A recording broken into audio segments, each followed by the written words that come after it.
Pois então, eu falei muito aqui da Odisseia do Nolan, fiz vários vídeos aqui no canal, e eu realmente achava que o filme ia ter um arco de queda do Nolan como diretor, inclusive, que ele iria de fato ceder a tendências que iriam tirar a essência da história, não é? Mas felizmente eu estava errado. Até falei, espero que seja bom, e o filme é mais do que bom. Ele consegue elevar a Odisseia do Homero. Eu quero fazer aqui agora nesse vídeo, portanto, é claro, explicar o significado que o Nolan está querendo falar naquela história como um todo, mas também mostrar como ele conseguiu elevar o sentido da história, justamente colocando os elementos pós-modernos dentro do próprio filme, de modo surpreendente. Eles estão lá, de fato, mas eles são encaixados e absorvidos dentro da história no seu arco maior, que é o retorno do pai, o retorno do rei, que é, de fato, a Odisseia do Homero, não é? Então eu quero mostrar e explicar esses pontos do filme, mas mais do que isso também, te mostrar como que o Nolan conseguiu fazer nesse contexto do século XXI, 2026, é gigantesco, porque absorveu, como eu falei, aqueles elementos pós-modernos e aponta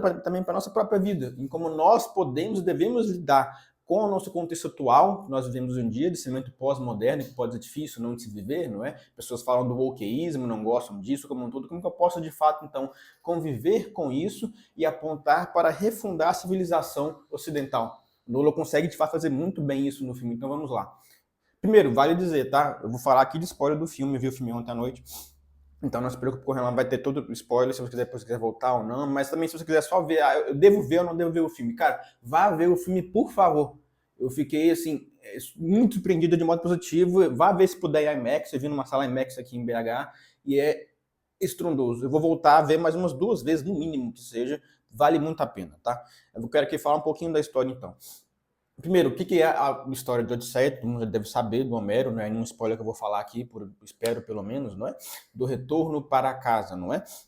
Ou seja, o Odisseu, depois da guerra, que está contada em Ilíada, também no filme Troia, todo mundo deve ter visto anos atrás, né? Ele consegue vencer a batalha colocando pelo cavalo de Troia, e o filme mostra justamente esses pontos. E logo a ideia do começo, ali no caso, da Guerra de Troia, o que o Odisseu acaba fazendo é justamente, então, decidir que ele iria para um outro caminho, né? Ele queria sair da sombra do rei que o forçou a ir para a Guerra de Troia, 10 anos parado naquela praia, né? Imagina você ficar 10 anos parado fazendo uma guerra, não é? E acontece que logo, o primeiro ponto é isso, o seu orgulho que vai começando a alterar a situação. Ele não quer seguir o caminho tradicional, quer achar um outro caminho, seguindo os ventos, que seja.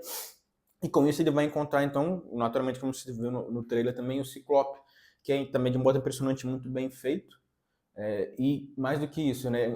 Claro, o Nolan com a sua adaptação, e aqui de novo, ele consegue manter o que é essencial do filme, e tem algumas adaptações, como não tem, por exemplo, o diálogo do Ciclope, como é no filme, mais de novo, a adaptação do formato como um todo, né? O Ciclope fala pouco no filme, mas basicamente ali, quando o Odisseu, como se conta já no Odisseia, todo mundo já deve saber, consegue sair do Ciclope e derrotá-lo, passear da caverna, ele, por orgulho, ou de fato por os seus erros pessoais, suas falhas, ele agrava a questão, leva a um motim da sua tripulação, não é? E depois, claro, ele encontra uma força bruta muito maior do que ele mesmo. Não adianta ter apenas o seu orgulho, vai te levar para cada vez maiores desafios. Não é? Esse é o ponto central da história. Então, quando ele vai encontrar, por exemplo, os gigantes, logo depois, não tem mesmo muito o que fazer. É muito interessante porque é um massacre generalizado, por assim dizer. Ele perde os outros 2 navios que estavam de apoio com o seu navio principal, não é? E em seguida eles encontram justamente a ideia da Circe, que é justamente a pessoa que mostra que os seus soldados queriam fazer um motim contra o Odisseu. E nesse contexto, então, ele justamente consegue recuperar, por assim dizer, a confiança deles, porque eles se deixaram levar, caíram no encanto da Circe, ou na primeira tentação, por assim dizer, que é a tentação da fome, né? A primeira comida que você vê, sai comendo como um todo. Interessante que a Circe, mais do que só dar a comida que eles precisavam, que eles estavam esfomeados, ela afirma que está revelando que já está dentro deles, não é? Por que isso é relevante e importante? Ora, para ela, então, o que os homens possuem, o que as pessoas possuem, que seja, é apenas a parte que literalmente ocorre no filme, que é transformar homens em porcos. Que também ocorre, por exemplo, lá no Estúdio Ghibli, com o Viagem de Chihiro, também tem essa ideia de pessoas comendo e viram porcos, viram animais. Acontece que o que Odisseu vai mostrar depois justamente esse momento de que, olha, o ser humano não é só isso, pode ser mais do que isso. Né? Daí, com a sua astúcia, ele consegue resgatar os seus soldados. Interessante que a Circe, ela simplesmente vai escolhendo deixar de ser humano quando ela aprende a própria irmã dela como um pássaro, não é? Ou seja, não se consegue conviver plenamente como um todo. Muito bem interpretado e bem feito também no filme, para em seguida encarar, até porque, de novo, ser humano é se relacionar. Então, na verdade, enquanto a Cici está fazendo com que os outros virem animais, ela é o maior animal, porque ela não quer se relacionar com o ser humano. Ela escolhe apenas ver o lado ruim e tentar trazer esse lado à tona, literalmente, fazendo com que as pessoas se virem animais como um todo, né? Depois, claro, o canto da sereia, que aparece de modo muito belo, e retraz essa ideia do desejo, né, de querer possuir o que você mais queria nesse mundo, a maior beleza, mas que também traz esse ponto de que a beleza que nós queremos e podemos, devemos possuir é justamente algo passageiro. Então, ao mesmo tempo que você parece que vai possuir, você perde logo em seguida. E é algo tão ruim, esse trauma é tão grande, que as pessoas depois querem, até dos soldados larga a cera que estava no ouvido dele para poder querer ficar atrás daquele canto da sereia como um todo, né? E com isso, claro, perde a própria vida, né? Então, de novo, o prazer da carne, o prazer nesse mundo, levado de um modo que entender que, olha, não adianta querer ficar apenas desse jeito, por assim dizer. Porque senão você vai perder. Esse mundo não é o destino final. Então, querer ter esse prazer nesse mundo não é possível. Se você fizer, querer correr atrás desse prazer que vai ser infinito, você vai perder você mesmo, vai perder sua própria vida como um todo, como ocorreu até com um dos soldados, né?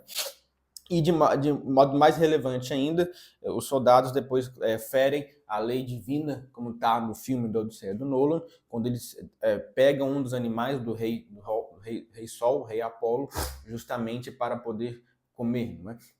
Eles fizeram um compromisso. Primeiro eles perderam não só para Odisseu, não só para os deuses, mas primeiro para si mesmo, que eles fizeram um juramento para o Odisseu de que eles não iriam pegar um dos animais do rei Apolo para poder comer, mas não fizeram isso, né? Chegaram a um ponto em que, seduzidos, deixaram-se levar pela situação e pegaram um animal, comeram a carne dele e com isso perderam a própria vida com isso, né? De modo muito interessante, o Odisseu, ele soube pela profecia quando foi no mundo dos mortos, né, que isso poderia ocorrer.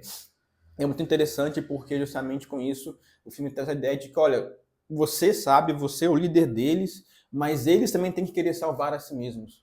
Não adianta você querer salvar eles. A salvação também tem um lado que tem que ter um líder, uma pessoa que quer te redimir, mas se eles não quiserem salvar a si mesmos, não vai ter jeito realmente. Então eles, até o soldado fala, livremente escolheram desafiar o poder divino, e transgredindo a lei natural e o seu próprio juramento, eles vão trair a si mesmo e aos outros, com isso perdem a vida nesse momento, né? Então, claro, antes o Odisseu também foi no mundo dos mortos, veio aquela profecia, como a gente falou aqui agora, que viu todos esses pontos. Tem a parte do monstro que aparece digitalmente, que é a pior parte do filme em termos digitais. Não fica feio, né? Mas perde lá 6 soldados, que seja. Claro, também o Redemoinho.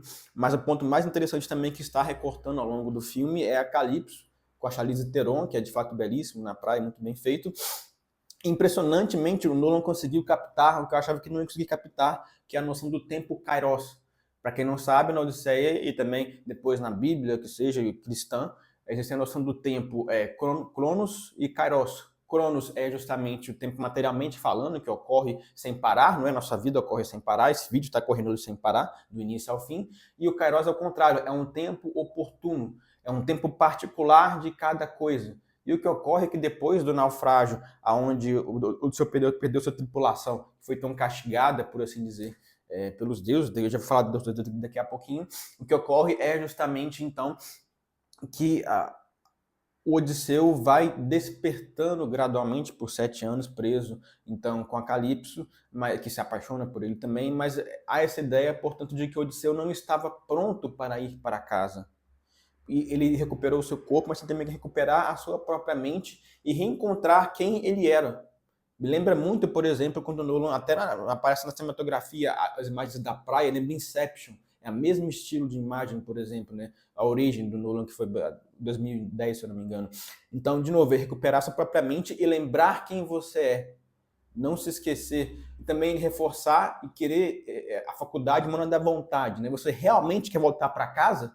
Ou você quer ficar aqui preso no que parece ser confortável, mas que não é o seu dever, não é a sua missão, que seja uma bela moça como a Charlize Theron, não era quem você é. E também para Calypso, ela tinha justamente que amar o Odisseu era deixar com que ele fosse ele mesmo. Sacrificar ela mesma, que ela estava junto com ele, né, que estava preso com ele para recuperar sua própria mente. Amar é cuidar, mas também querer que o outro realize a sua missão. Foi que, de modo como está no filme, ela acabou fazendo quando deixou, o ajudou a recuperar também a sua mente depois de 7 anos e voltar para casa. Ajudou ele a lembrar quem ele de fato era, né? E talvez o motivo central aqui, que é belíssimo, que o filme consegue fazer, que é absorver na Ilíada, dentro da história da Odisseia, para contar um arco maior, é o comentário de que por que Odisseu não queria voltar para casa, ou não conseguiria voltar para casa, não é? Basicamente, pelos horrores da Guerra de Troia.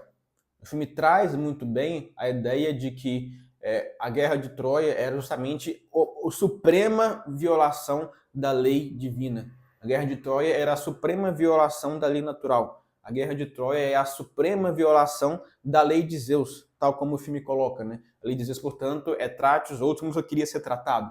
Quase lembra, ecoa de modo bem parecido o que depois o cristianismo vai fazer, que era amar os outros como a si mesmo. Aqui, no caso, se refere à hospitalidade. Então, não é uma coisa mais restrita, mas lembra bastante ressoa esse elemento cristão, por assim dizer, de querer amar e tratar como você quer ser tratado como um todo. Né? Ou seja, a lei natural, a lei divina, que é justamente transgredida pelo cavalo de Troia, que era uma oferenda supostamente aos deuses, mas no modo como foi Odisseu utilizou sua astúcia para transgredir e causar destruição, fogo, perda de muitas vidas em Troia, destruir aquele local, puro caos, anarquia da guerra como um todo, aquela ira de 10 anos acumulada dos soldados que estavam lá, gregos, ao redor de Troia, não é? Ele viu aquilo, fez aquilo, conseguiu fazer. O filme retrata muito bem todo o cavalo, a parte literal de levarem o cavalo até dentro das muralhas de Troia, que seja, não é? Acontece, então, que quando ele faz isso, ele também, os seus soldados ao redor, literalmente, inclusive, não é Odisseu que faz isso, também, que eu teria parecer que era Odisseu, né? Cortar a cabeça da deusa Atena. Não é ele que faz isso. Ou seja, o que o filme quer dizer, e que eu estava preocupado, eu falei no meu outro vídeo já, quando o filme traz, então, portanto, a ideia de defy the gods, desafia os deuses.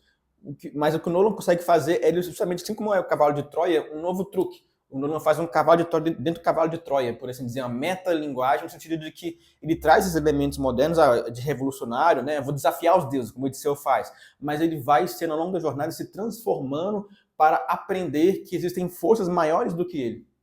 O modo como o Odisseu consegue voltar para casa não é pelas suas forças, mas aceitando o poder divino, ou rendendo-se ao poder divino, ao elemento transcendente que é maior do que ele. De tal modo que, enquanto o filme traz a transgressão da lei natural, o próprio Odisseu percebia, quase de modo inconsciente, que não poderia voltar para casa porque ele feriu a lei natural. Pelo horror da guerra de Troia, ele viu aquilo, ficou tão culpado depois de todos os seus homens morrerem ao longo da jornada, que ele tinha um trauma mental muito gigantesco. Então tem um lado psicológico muito grande no filme que é belíssimo e muito profundo. Ele só consegue voltar para casa quando ele consegue depois recuperar a sua identidade, ver quem ele é, e aí sim, de novo, render-se, como eu falei, ao poder dos deuses, ao poder maior que si mesmo, e aí sim restaurar o seu lar, o seu lar. E por que isso? O seu lar, justamente, também é o último elemento de recuperação após a transgressão, que também pode ser a nossa própria casa. Quando eu perco a figura tradicional do pai, da família como um todo, o que ocorre, então, o que o filme quer mostrar, o retorno do pai, como eu falei, o retorno do rei, que eu já falei aqui em outros vídeos, está muito claro, muito bem feito no filme, ou seja, a recuperação após a transgressão. Então, o que acontece no filme, em última instância, é impressionante também a fidelidade, como o Nolan está tratando nesses pontos, portanto, é que o Odisseu consegue, primeiro, com a sua humildade, por assim dizer, retornar para casa, recuperar o seu lar, passando por um mendigo, que tinha ao redor dele apenas pessoas podres, por assim dizer. Né? Então, há também nesse sentido, portanto, um despojamento do Nolan, por assim dizer. Eu esperava que o filme seria até mais difícil em termos de sua estrutura, seria mais complexo, como ele fez de Oppenheimer, multiplicando várias coisas, o preto e branco. Aqui não, o filme é mais simples e, portanto, mais fiel. Como eu falei que quando eu falei do Peter Jackson no Senhor dos Anéis, o Nolan fez a mesma coisa. Ele, primeiro, pegou todos os elementos da história, se manteve fiel à essência dessa história do retorno para casa, portanto, e elevou esses elementos em que sentido? E que eu falo agora de modo geral dos atores e dos outros, né? Então, ele encontra o Robert Pattinson, que era essa pessoa que fugiu da guerra, né? O homem fraco que deveria cumprir sua missão, foge da sua missão, é substituído por de novo, é uma pessoa que substitui o homem original, era Ellen Page, que se chama agora Elliot Page, que mudou de sexo, né, segundo ela. O ponto é, essa pessoa que substituiu o homem original entrega o cavalo de Troia sem saber que ela estava fazendo alguma coisa errada, né? Ela achava que ela estava correta, a Elliot Page, fazendo isso, que era, de novo, substituir um homem, entra dentro de Troia, e lá dentro do cavalo de Troia é o Odisseu, que é a figura tradicional do retorno do pai. Né? Então, o Sinon em si é interpretado, o Odisseu volta para casa, vai derrotar o Robert Pattinson, que é bem interpretado por uma serpente, por assim dizer, que era fraco como homem, mentiroso, mas era quase uma serpente ardilosa, por assim dizer, não é? Interessante que quando o Odisseu chega em casa, os malvados não é só homem branco, também o homem negro, todos que sejam, né? A diversidade de raças também está por lado. O mal está em todos os lados, por assim dizer, não é? Então, também interessante também que a Lupita Nyong'o, que é interpretada Helena de Troia, e a sua irmã gêmea, ela tem o rosto desfigurado dela, tá, com a cicatriz, justamente, pode simbolizar também justamente o elemento da guerra, por assim dizer, o horror da guerra, na verdade, né? A beleza pela qual ocorreu a guerra foi destruída, por assim dizer, não é? Ou seja, também todo um amor e sacrifício, todos os elementos estão pontos na história. Agora, o modo central é o Nolan se deixando despojar-se a si mesmo, mantendo-se fiel àquela história. Ele conseguiu, portanto, manter, como eu falei aqui, a essência da história, o centro daquela história, e todos os elementos pós-modernos, como seja a Elliot Page, como eu citei aqui agora, era um cavalo de Troia, do cavalo de Troia, por essa linguagem, como eu falei, mata moderna, do falso homem, o que substituiu o homem que leva sem saber, o cavalo de Troia, que é o Odisseu, que é o símbolo tradicional do pai, por assim dizer, não é? O Nolan mantém bem a história, até o cachorro, por exemplo, está bem retratado, e leva, portanto, para refundar a civilização, como eu falei no comecinho do vídeo, aqui está a promessa. Como que o Odisseu consegue, portanto, lidar com os elementos que estão de modo externo, pós-modernos, a pessoa que mudou de sexo, ou outros elementos, ou a diversidade de raças que seja, né? Interessante porque até o filme ficou bom nesse sentido de diversidade de raças, porque quer mostrar o quê? Uma alusão também a um ponto pós-atual, que é de fato a mistura de filhos de Deus, por assim dizer, pessoas que são iguais por serem filhos de Deus ou não, ou vários países hoje são assim, né? Muitas raças que seja, isso é bom e ok, faz parte, não tem nenhum problema. O que o Nolan faz é mostrar que a refundação da civilização vai passar justamente por poder reconciliar esses dois elementos, correto? De pessoas diferentes ou não, e com isso, mas em meio a isso, o retorno do pai, da figura tradicional do patriarca que nós precisamos, do rei, como fala também no Senhor dos Anéis, que não apenas chega de modo honrável, eu sou o rei, dá licença, não, ele chega de modo humilde, como um mendigo, lendo como está o seu lar, restaurando a ordem, né, como um todo, de modo justo que seja, mas ele também coloca no lugar o que é interessante. Ele se suja para fazer isso, né? Tem uma matança no final, como também é na história do Odisseu, só que o seu filho ele não quer que o seu filho também participe. Né? É apenas Odisseu, ou seja, ele se suja para limpar o cenário para o seu próprio filho. Que remete também a uma ilusão cristã do Deus que se suja, Jesus, para salvar dos pecados, que seja para restaurar para nós a vida plena, no que seja, não é? Ou seja, também o filho que vai ascender ao trono, no final, o Telêmaco, é esse espírito de filiação ao pai. O pai que lhe deu o trono, não uma revolução, por exemplo, né? Que é muito comum hoje em dia. Então, o Odisseu restaura esse reino imaculado para o seu próprio filho, e daí ele vai para o exílio para honrar a seus soldados que foram mortos pela guerra. Ou seja, de novo, é um elemento da consequência da guerra muito forte, por assim dizer, não é? Como a gente citou aqui já, e de fato isso ocorre hoje em dia. Ninguém gosta de guerra, por exemplo, não é? Então, poder recuperar a alma daquelas pessoas, honrar aquelas pessoas com o exílio, refundando a civilização como um todo, é o elemento que para nós é importante. Mas, de novo, sendo como Odisseu, astuto, prudente, não querendo brigar com os outros, lidando com o motim, por exemplo, não é? Mas enterrando depois de lutar, enterrar os seus mortos, honrar eles, não é, como um todo. Esse é o ponto central do filme como um todo. E para finalizar aqui, comentários gerais, a trilha do filme é boa, leve o filme, mas o filme não é tão genial, não é marcante como, por exemplo, de Inception. A montagem, final do filme é um pouquinho, que eu falei que agora a mensagem o filme é muito bem montado, a edição é sensacional, é muito melhor que o Oppenheimer, por exemplo, mas a montagem final, as falas ficaram um pouco forçadas talvez, que seja.